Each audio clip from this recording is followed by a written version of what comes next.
Hello everyone, welcome back to Himachal success book. आज हम discuss करेंगे 23 से 29 अगस्त 2022 के करंट अफेयर्स। सबसे पहले हम हिमाचल प्रदेश के करंट अफेयर डिस्कस करेंगे, उसके बाद कुछ इंपॉर्टेंट नेशनल और इंटरनेशनल करंट अफेयर डिस्कस करेंगे।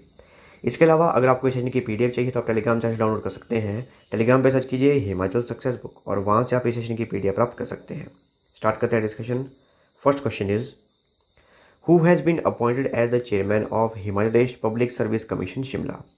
हिमाचल प्रदेश लोक सेवा आयोग शिमला के अध्यक्ष के रूप में किसे नियुक्त किया गया है? किसे नियुक्त किया गया है? ये है रामेश्वर सिंह ठाकुर। तो हाल ही में जो हमारा HPPSC शिमला है यानी कि हिमाचल प्रदेश लोक सेवा आयोग है, इसके नए अध्यक्ष नियुक्त किए गए हैं और वो है रामेश्वर सिंह ठाकुर। आप इमेज में देख सकते हैं, ये है रामेश्वर सिंह ठाकुर। और इन्हें यहाँ पर जो शपथ दिलाई जा रही है वो हमारे हिमाचल प्रदेश के राज्यपाल राजेंद्र विश्वनाथ अर्लेकर द्वारा दिलाई जा रही है। How many new members have been appointed of Himachal Pradesh Public Service Commission Shimla? Himachal Pradesh लोक सेवा आयोग शिमला के कितने नए सदस्य नियुक्त किए गए हैं? तो 3 नए सदस्य जो हैं वो नियुक्त किए गए हैं हिमाचल प्रदेश लोक सेवा आयोग शिमला के। और इसमें जो हमारे 3 नए सदस्य हैं, एक हैं डॉक्टर नैन सिंह, दूसरे हैं कर्नल राजेश कुमार शर्मा और तीसरे हैं राकेश शर्मा। और तीनों की अपॉइंटमेंट अभी हाल ही में की गई है और इनको जो शपथ दिलाई गई वो भी हिमाचल प्रदेश के राज्यपाल राजेंद्र विश्वनाथ अर्लेकर द्वारा दिलाई गई। Who has been appointed as the first superintendent of police of newly formed Nurpur police district? नवगठित नूरपुर पुलिस जिले के पहले पुलिस अधीक्षक के रूप में किसे नियुक्त किया गया है? किसे नियुक्त किया गया है? ये है अशोक रत्न। ये एक IPS ऑफिसर है और ये फर्स्ट SP बने हैं जो भी हाल ही में नूरपुर पुलिस जिला बनाया गया है उसके। Which edition of the International Film Festival of Shimla has started? Shimla के अंतर्राष्ट्रीय फिल्म महोत्सव का कौन सा संस्करण शुरू हो गया है? कौन सा संस्करण है ये जो हमारा 8th एडिशन है और ये चला है कहाँ पर? शिमला में। और इसे क्या बोलते हैं? शिमला का अंतर्राष्ट्रीय फिल्म महोत्सव। तो जो हमारा शिमला का अंतर्राष्ट्रीय फिल्म महोत्सव है उसका जो 8वां संस्करण है वो शुरू हो चुका है और स्क्रीनिंग के दिन जो है 31 फिल्में दिखाई गई और इस पूरे महोत्सव में टोटल जो है 86 फिल्में दिखाई जाएंगी, 86 दिखाई जाएंगी, जिसमें अंतर्राष्ट्रीय श्रेणी की 27 होंगी, भारतीय 34 फिल्में होंगी और 4 जो है हिमाचली फिल्में होंगी और लगभग 17 देशों की जो फिल्में हैं वो भी दिखाई जाएंगी। इसके अलावा जब स्क्रीनिंग हुई तो उसमें सबसे पहले जो फिल्म दिखाई गई वो फिल्म का नाम है सनपत। सनपत जो है एक गढ़वाली फिल्म है और इसे निर्देशित किया गया है राहुल रावत द्वारा। तो ध्यान रखिएगा, जब इसकी जो उद्घाटन समारोह हुआ उसमें स्क्रीनिंग के दौरान कौन सी फिल्म सबसे पहले दिखाई गई? वो थी हमारी सनपत। Ishani Singh Jamwal belongs to which district, who is the only girl from Himachal in the 9-member team of the Indian Mountaineering Federation that will scale the 7077 metre high Kun peak of Kargil. Ishani Singh Jamwal किस जिले से संबंधित हैं जो भारतीय पर्वतारोहण संघ की 9 सदस्यीय टीम में हिमाचल की एकमात्र लड़की हैं जो कि कारगिल की 7077 मीटर ऊंची कून चोटी को फतेह करेंगी? तो कौन से जिले से है ये कुल्लू डिस्ट्रिक्ट की रहने वाली है। इनका नाम क्या है? इनका नाम है ईशानी सिंह जम्बाल और कुल्लू जिले की रहने वाली हैं ये। और एक टीम गई है जो कि कारगिल की कून पीक की फतह करेंगी और इस कून पीक की जो ऊंचाई है वो कितनी है? 7077 मीटर और एकमात्र हिमाचली हैं 9 मेंबर की ये टीम में। Who is the head of committee named committee for designation of advocates as senior advocates? वरिष्ठ अधिवक्ताओं के रूप में अधिवक्ताओं के पदनाम के लिए समिति नामक समिति के प्रमुख कौन है? देखिए, कमेटी बनाई गई है एक और ये कमेटी जो है हिमाचल प्रदेश हाई कोर्ट द्वारा बनाई गई है और इस कमेटी का कार्य क्या होगा? जो भी एडवोकेट हैं उन्हें सीनियर एडवोकेट बनाना और उन्हें प्रमोट करना, ये कार्य होगा इस कमेटी का। और देखना कि कौन कौन से जो है वो सीनियर एडवोकेट बन सकते हैं, वो इस कमेटी का कार्य होगा। तो इस कमेटी जो है इसके हेड कौन होंगे? तो हेड जो हमारे हिमाचल के हाई कोर्ट के चीफ जस्टिस हैं कौन है? अमजद एहतशाम सैयद, वो ही इस कमेटी के हेड होंगे। टोटल 20 कमेटियां बनाई गई हैं हिमाचल प्रदेश हाई कोर्ट के द्वारा और जिसमें सबसे इंपॉर्टेंट कमेटी है वो यही है। कमेटी का नाम याद रखिएगा, committee for designation of advocates as senior advocate. इसके अलावा जो इस कमेटी के हेड हैं वो हमारे हिमाचल प्रदेश हाई कोर्ट के चीफ जस्टिस हैं जो कि हैं अमजद एहतशाम सैयद। और पहले चीफ जस्टिस कौन थे हिमाचल प्रदेश हाई कोर्ट के? वो थे MH बेग। MH बेग के साथ 2 और जज भी अपॉइंट किए गए थे, एक थे DB लाल, दूसरे थे CR ठाकुर।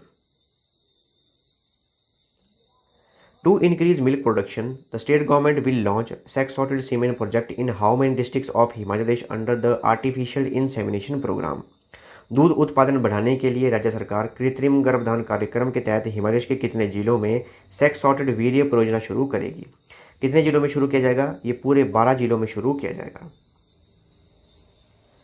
तो हिमाचल सरकार कृत्रिम गर्भधान कार्यक्रम यानी कि आर्टिफिशियल इंसेमिनेशन प्रोग्राम के तहत सेक्स सॉर्टेड सीमेन परियोजना यानी कि लिंग सॉर्टेड वीर्य कार्यक्रम परियोजना शुरू करेगी। ये क्यों शुरू किया जाएगा? ताकि जो हिमाचल प्रदेश में मिल्क प्रोडक्शन है, दूध उत्पादन है, उसे बढ़ाया जा सके। अच्छा, इससे कैसे बढ़ेगा? इससे ऐसा होगा कि मादा बछड़ों को ही जन्म दिया जाएगा और मादा बछड़ों को जन्म नहीं दिया जाएगा और जब वो दूध लेने लायक होंगी तो उस समय दूध उत्पादन होगा और उससे जो है मिल्क प्रोडक्शन बढ़ेगी हिमाचल प्रदेश में। और ये जो प्रोग्राम है आर्टिफिशियल इंसेमिनेशन प्रोग्राम के अंतर्गत ये सेक्स सॉर्टेड सीमेन परियोजना चलाई गई है। ये सभी 12 के 12 जिलों में चलाई गई है। इसके अलावा जो हमारे केंद्र सरकार का पशुपालन और डेयरी विभाग है, उन्होंने राष्ट्रीय गोकुल मिशन के अंतर्गत नस्ल सुधार कार्यक्रम के तहत इस परियोजना को मंजूरी दी थी और हिमाचल को 8.42 करोड़ रुपए का अनुदान भी जारी किया था। Which organization has been conferred with Green Tech Award in recognition of its environment protection measures adopted in projects under construction stage? निर्माण चरण के तहत परियोजनाओं में अपनाए गए पर्यावरण संरक्षण उपायों की मान्यता में किस संगठन को ग्रीन टेक पुरस्कार से सम्मानित किया गया है? तो कौन सी ऑर्गेनाइजेशन है ये हमारी है सतलुज जल विद्युत निगम लिमिटेड। देखिए, जब कोई भी प्रोजेक्ट बनाया जाता है उस समय एनवायरनमेंट प्रोटेक्शन मेजर ध्यान में रखे जाते हैं और जो सतलुज जल विद्युत निगम लिमिटेड है, इनके द्वारा काफ़ी एनवायरनमेंट प्रोटेक्शन मेजर यानी कि पर्यावरण को किस तरह से संरक्षण किया जाए, किस तरह के उपाय अपनाए जा सकते हैं कंस्ट्रक्शन के दौरान ही, वो सारे के सारे मेजर जो हैं वो ध्यान में रखे गए। इसीलिए इन्हें ग्रीन टेक पुरस्कार से सम्मानित किया गया है। The 2-day 10th national conference of women in police was held at which place? 2 दिवसीय 10वां पुलिस में महिलाओं का राष्ट्रीय सम्मेलन किस स्थान पर आयोजित किया गया था? कहाँ किया गया था? ये शिमला में आयोजित किया गया था। Who will be the head of the 6-member interministerial central team that will visit Himachal Pradesh and will assess heavy loss of life and property due to rain-related incidents? उस 6 सदस्यीय अंतर मंत्रालय केंद्रीय टीम का प्रमुख कौन होगा जो हिमाचल प्रदेश का दौरा करेगी और बारिश से संबंधित घटनाओं के कारण जान माल के भारी नुकसान का आंकलन करेगी? तो इसका हेड कौन होगा? ये होंगे सुनील कुमार बर्नवाल। तो जो हमारा केंद्रीय मंत्रालय है, केंद्र सरकार है, उनके द्वारा 6 सदस्यीय अंतर मंत्रालय केंद्रीय टीम बनाई गई है और इसके हेड कौन होंगे? सुनील कुमार बर्नवाल। और इस टीम को जो है हिमाचल प्रदेश भेजा गया है और बारिश से संबंधित जो भी घटनाएं हैं उसके कारण जो भी जान माल की हानि हुई है, भारी नुकसान हुआ है, उसका ये आंकलन करेगी और रिपोर्ट जो है केंद्र सरकार को सबमिट करेगी।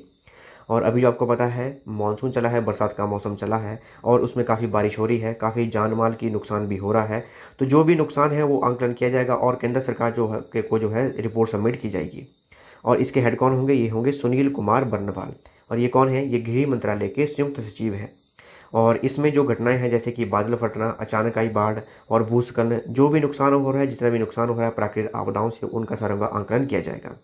और अभी हिमाचल सरकार द्वारा कुछ आंकड़े जारी किए गए हैं। उनके अनुसार 29 जून से अब तक जो भी बारिश से संबंधित घटनाएं हैं उसमें हिमाचल प्रदेश में 276 लोगों की मौत हुई है और 508 जो है घायल हुए हैं और लगभग जो है 1732.58 करोड़ रुपए का नुकसान हुआ है और पिछले 5 वर्षों में सबसे अधिक है।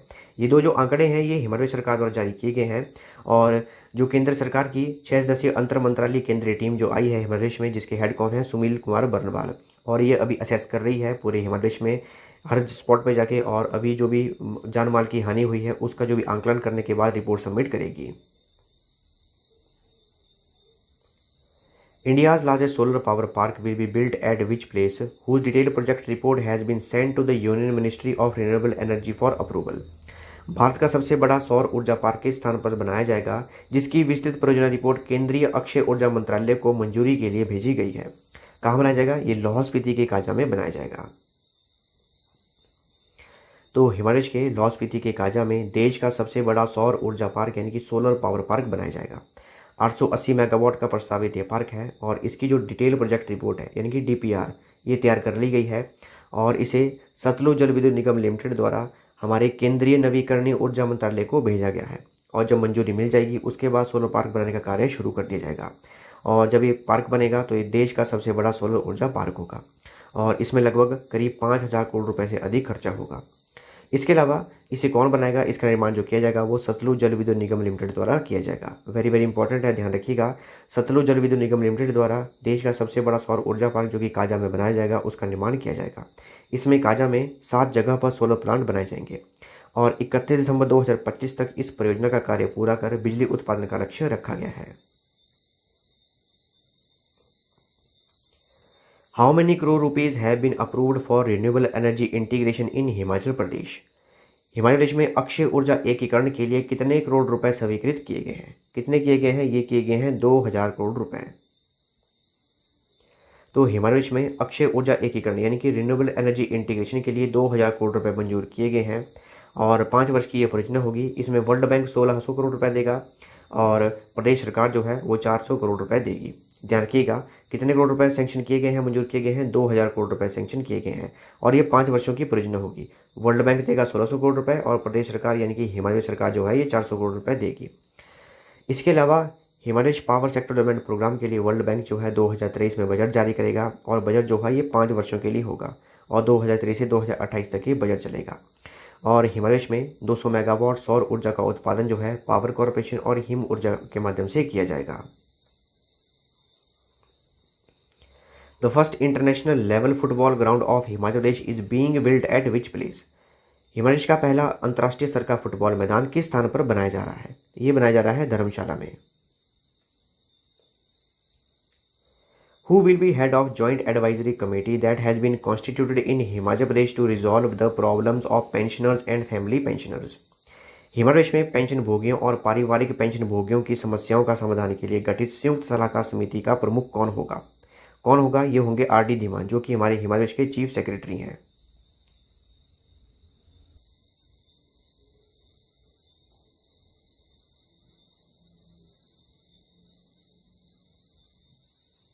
How many teachers of Himachal Pradesh have been selected by the Union Education Ministry for the National Teacher Award? केंद्रीय शिक्षा मंत्रालय द्वारा हिमाचल प्रदेश के कितने शिक्षक राष्ट्रीय शिक्षक पुरस्कार के लिए चयनित किए गए हैं? 3 शिक्षक हैं जिन्हें कि नेशनल टीचर अवार्ड दिया जाएगा। कौन कौन है? एक है वीरेंद्र कुमार, दूसरे हैं अमित कुमार और तीसरे हैं युद्धवीर टंडन। तो जो हमारा केंद्रीय एजुकेशन मिनिस्ट्री है, हमारी केंद्रीय शिक्षा मंत्रालय है, उनके द्वारा हिमाचल प्रदेश के 3 शिक्षकों को राष्ट्रीय शिक्षक पुरस्कार के लिए चयनित किया गया है। और 3 शिक्षक कौन है ये? एक है वीरेंद्र कुमार, दूसरे हैं अमित कुमार और तीसरे हैं युद्धवीर टंडन। और 5 सितंबर को नेशनल टीचर्स डे पर इन्हें ये अवार्ड दिया जाएगा। अच्छा, कमेंट बॉक्स में एक क्वेश्चन का आंसर दीजिएगा कि नेशनल टीचर डे जो है हमारा वो मनाया जाता है 5 सितंबर को, लेकिन जो हमारा इंटरनेशनल टीचर डे है वो कब मनाया जाता है? इसका आंसर दीजिएगा। तो नेशनल टीचर डे यानी कि 5 सितंबर को राष्ट्रपति भवन में इन टीचर्स को सम्मानित किया जाएगा। पूरे भारत के लगभग 46 शिक्षक ऐसे हैं जिन्हें कि राष्ट्रीय शिक्षक पुरस्कार से सम्मानित किया जाएगा और पहली बार हिमाचल के 3 शिक्षक चुने गए हैं राष्ट्रीय शिक्षक पुरस्कार के लिए। वीरेंद्र कुमार जो हैं जिला शिमला के सुन्नी तहसील के तहत राजकीय वरिष्ठ माध्यमिक विद्यालय धरोगड़ा में कार्यरत हैं। अमित कुमार जवाहर नवोदय विद्यालय ठियोग जिला शिमला में कार्यरत हैं और युद्धवीर टंडन जो हैं जिला चंबा के प्राइमरी स्कूल अंगोरा में कार्यरत हैं और इनका जो चयन है जवाहर नवोदय विद्यालयों की श्रेणी में हुआ है।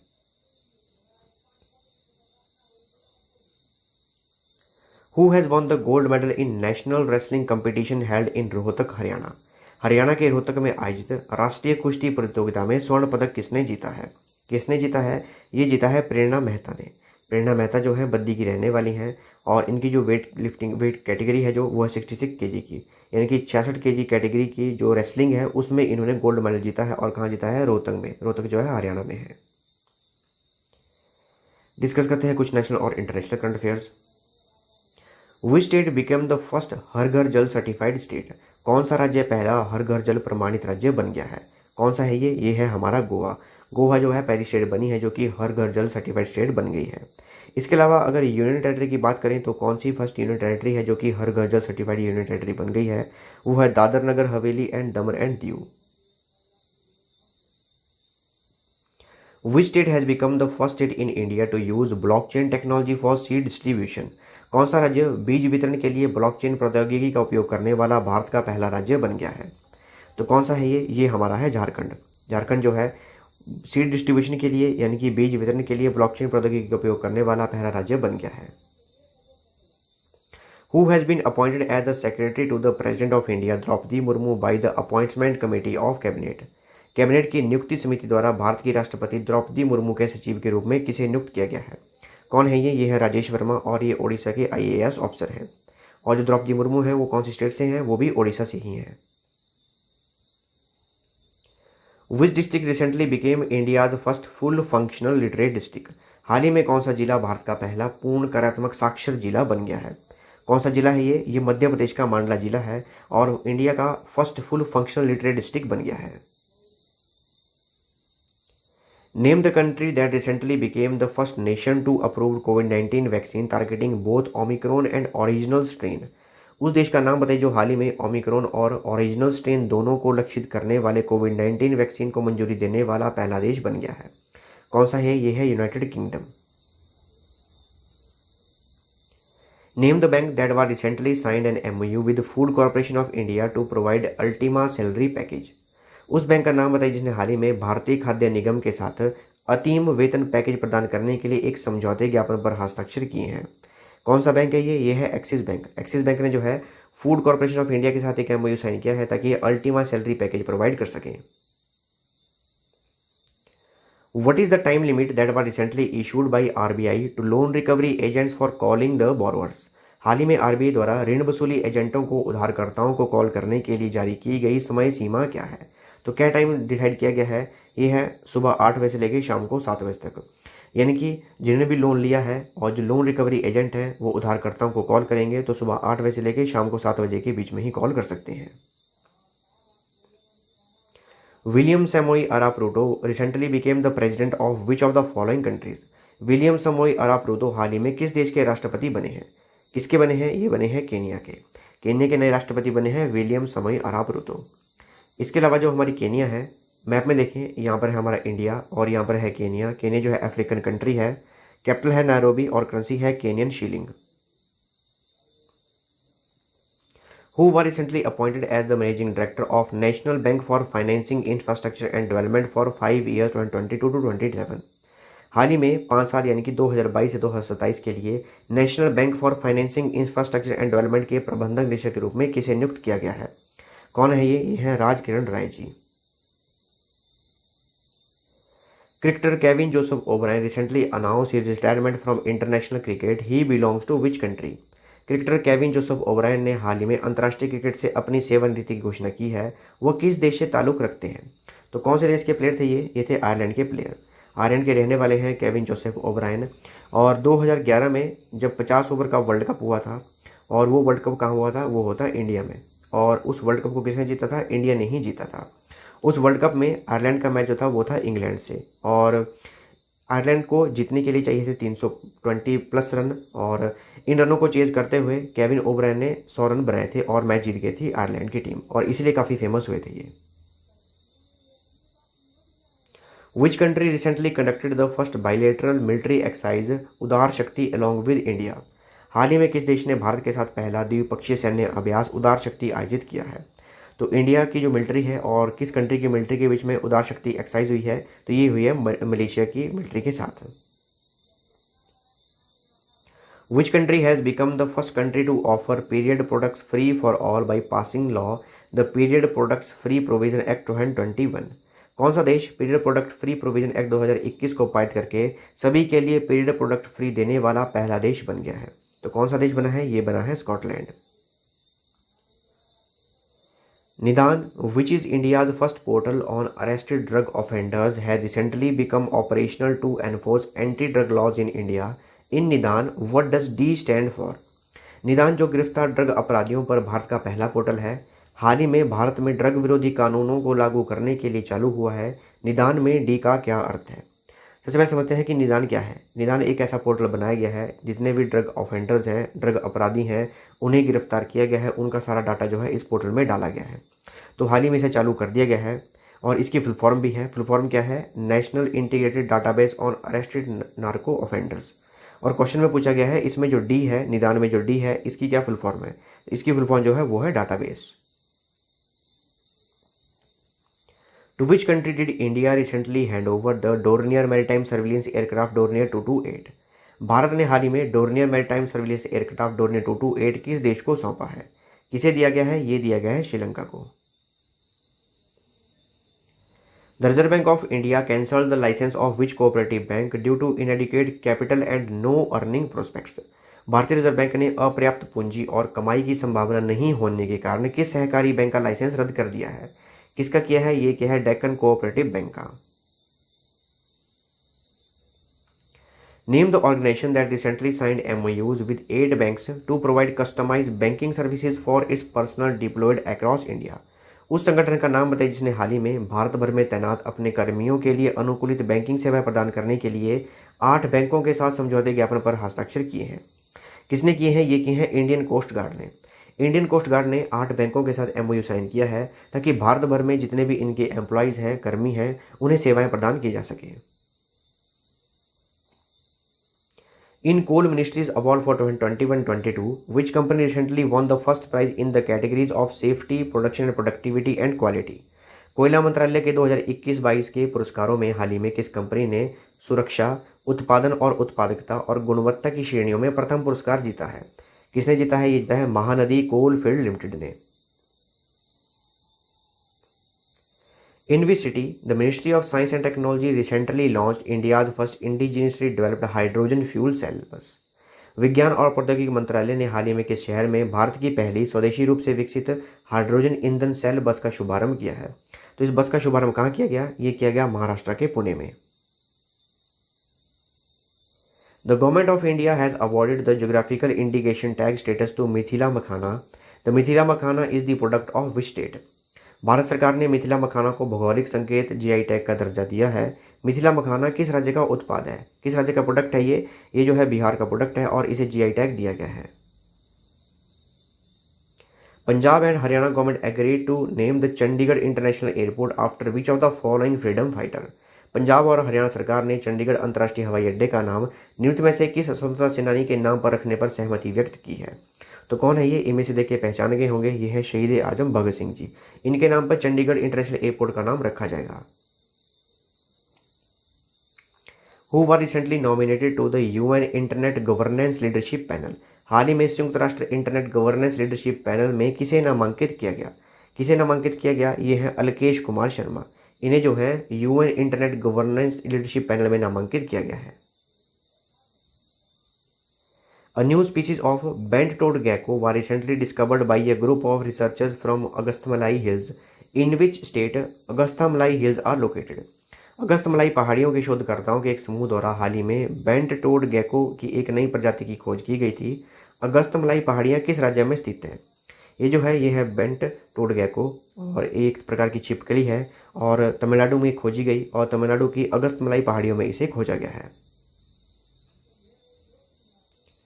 Name the personality who recently became the first Indian to play the Union of European Football Association Women's Championship League. उस शख्सियत का नाम बताइए जो हाल ही में union of European football association women championship league में खेलने वाली पहली भारतीय बनी है। तो कौन है ये है मनीषा कल्याण, पंजाब की ये रहने वाली है। On 23rd August 2022, Google paid special tribute to Anna Mani with a doodle on her 104th birth anniversary. Who was Anna Mani? 23 अगस्त 2022 को गूगल ने अन्ना मणि की 104वीं जयंती पर डूडल बनाकर उन्हें विशेष श्रद्धांजलि दी। अन्ना मणि कौन थी? इस तरह का डूडल बनाया गया था अन्ना मणि जी के ऊपर और ये कौन थी? ये एक साइंटिस्ट थी। ये थी हमारी डिस्कशन और अगर आपको इस सेशन की PDF चाहिए तो आप टेलीग्राम चैनल से डाउनलोड कर सकते हैं। टेलीग्राम पे सर्च कीजिए हिमाचल सक्सेस बुक और वहाँ से आप इस सेशन की PDF प्राप्त कर सकते हैं। इसके अलावा इंस्टाग्राम, टेलीग्राम, फेसबुक इन पे फॉलो कर सकते हैं। So thanks for watching video. Do like, share and subscribe my channel.